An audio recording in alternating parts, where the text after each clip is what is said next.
Yer uchastkalari va davlat mulkini xususiylashtirish qanday tartibda amalga oshiriladi?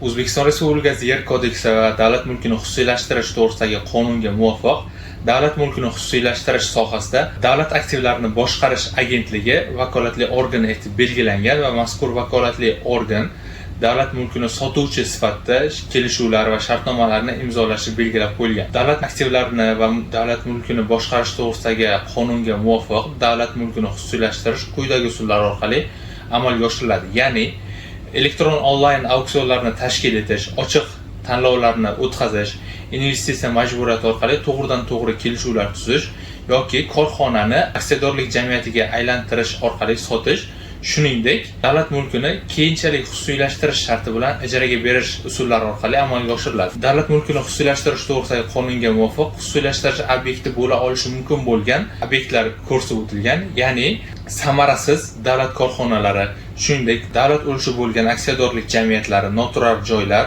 yer uchastkalari va davlat aktivlari, ya'ni aksiyalar, ulushlar va hokazolar hisoblanadi. Shuningdek, yer uchastkalarini ham xususiylashtirishda alohida qanday tartibdagi yer uchastkalari xususiylashtirilishi mumkinligi belgilangan, ya'ni turar joy qurish va xizmat ko'rsatish binolari joylashgan yerlar, jismoniy va yuridik shaxslar tomonidan foydalanib kelayotgan yerlar va huquqi ro'yxatdan o'tkazilgan yer uchastkalari, davlat mulki bo'lgan imorat joylashgan bino inshootlari yoki yer uchastkalariga nisbatan xususiylashtirish amalga oshirilishi mumkinligi belgilangan va xususiylashtirish yuqorida aytib o'tilgan usullar orqali amalga oshiriladi va bunda vakolatli davlat organi aytib o'tilgandek davlat aktivlarini boshqarish agentligi hisoblanadi. Ushbu holatda taraflar o'zaro kelishuvga erishilgandan keyin va kelishilgan to'lovlar to'liq to'langandan keyin xususiylashtirish amalga oshirilgan hisoblanadi va huquqlari davlat ro'yxatidan o'tkaziladi.